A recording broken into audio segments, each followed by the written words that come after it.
¿Quién determina cuándo un conocimiento es científico? ¿Cómo avanza la ciencia? Estas preguntas han dado lugar a extensos debates filosóficos que originaron una rama de la filosofía que se ocupa de ellos, la epistemología. Esta disciplina estudia los principios, fundamentos, extensión y métodos del conocimiento científico o de la ciencia.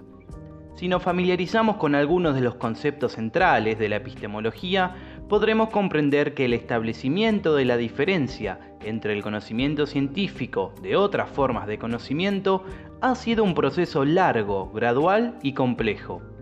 El devenir de las ciencias no se ha dado como algo distanciado del contexto histórico, sino que la evolución de las ciencias ha de ser analizada dentro del marco histórico en el que se desarrollan. Lo que sí podemos dejar en claro es que la diferenciación entre un conocimiento científico de otro que no lo es se determina según diferentes criterios de validación. En este sentido, Thomas Kuhn, físico del siglo XX, centró su atención en la historia de la ciencia, cuyo conocimiento lo obligó a cuestionarse sus propias ideas al respecto. Planteó que la ciencia es un hecho social que no se escapa a la subjetividad de la comunidad científica, aunque siempre se ha trabajado buscando la objetividad, y es por eso que se dedicó a pensar cómo influye el contexto sociohistórico de la comunidad científica en el que surgen las diferentes teorías. Pero antes de continuar, será necesario precisar qué es eso de la comunidad científica.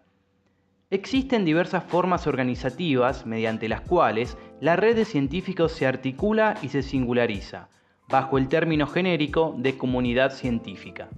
En el nivel más amplio se encuentran las denominadas disciplinas, surgidas en el siglo XIX, cuando las actividades científicas colonizaron las universidades. Así, campos tales como la física, la medicina o las matemáticas formaron el primer nivel de diferenciación interna del quehacer científico, dado que disponían de un corpus de conocimiento y de unas técnicas de investigación específicas, acotaron un nicho académico propio y, en definitiva, pudieron establecer un amplio repertorio de medidas cuyo fin era obtener un espacio de investigación y de reclutamiento perfectamente desarrollado y diferenciado. Sin embargo, a partir de la saturación social de las disciplinas, el crecimiento del número de investigadores, la dispersión geográfica, etc., y de la creciente dificultad y profundidad de los problemas sustantivos y metodológicos que en ellas se planteaban, comenzaron a crearse las denominadas especialidades, que en el plano social presentan la mayor parte de los rasgos singularizadores de las disciplinas, si bien, y ahí radica su especificidad, en el nivel cognitivo aparecen como campos surgidos o bien del cruce de dos o más disciplinas o bien de subdivisiones de las propias disciplinas. Existe un alto consenso en que especialidades tales como la bioquímica, la astrofísica o la psicología social constituyen campos cruciales para la actividad científica, aun cuando organizativamente se encuentren en un nivel inferior al de las disciplinas. Regresemos entonces a nuestra explicación. Hemos dicho que, para Kuhn, no podemos disociar el contexto histórico del surgimiento de las distintas teorías científicas. En efecto, Kuhn construyó una manera diferente de mirar el progreso científico.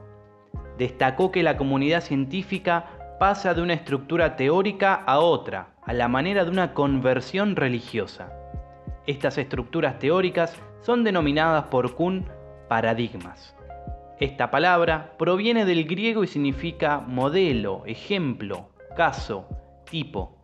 Es el marco conceptual consensuado y compartido por los miembros de una determinada disciplina científica que incluye, entre otras cosas, teorías, instrumental técnico a utilizar, normas metodológicas y principios éticos.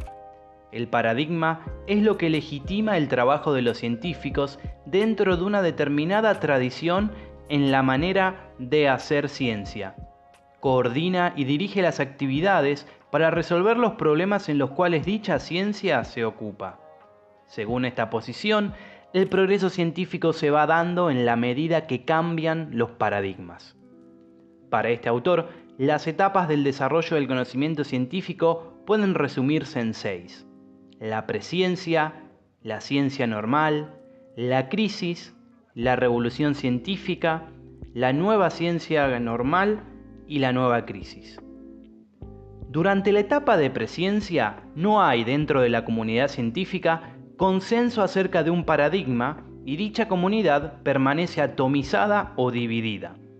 No hay acuerdo sobre lo fundamental para desarrollar una determinada disciplina científica, de manera que hay tantas teorías como investigadores y constantes debates y desacuerdos en el intento de cada uno de ellos de justificar su propio enfoque.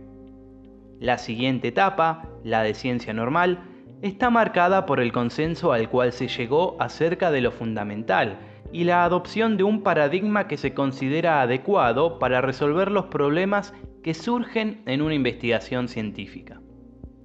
Estos problemas que pueden ser resueltos dentro del paradigma son denominados enigmas.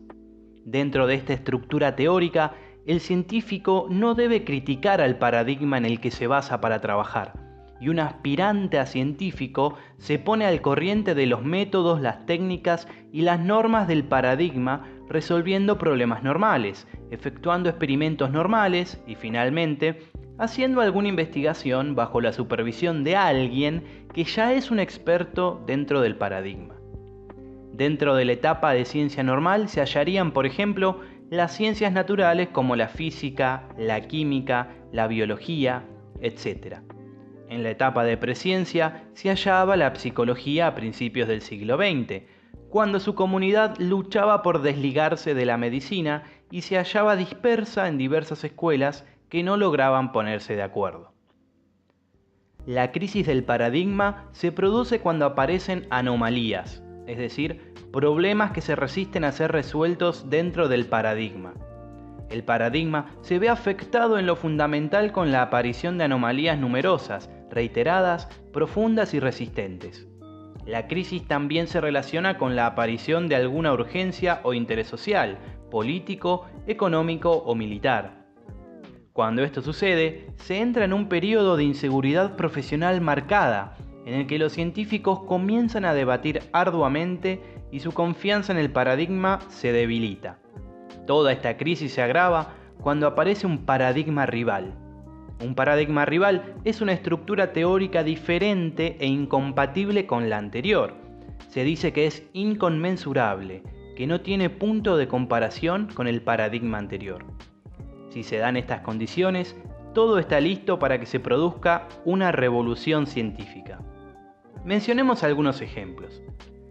La revolución copernicana dio paso de la teoría geocéntrica a la teoría heliocéntrica, es decir, dejó de afirmarse que la Tierra era el centro del sistema solar y pasó a comprenderse que éste constituía un sistema solar, pero su centro era la estrella solar.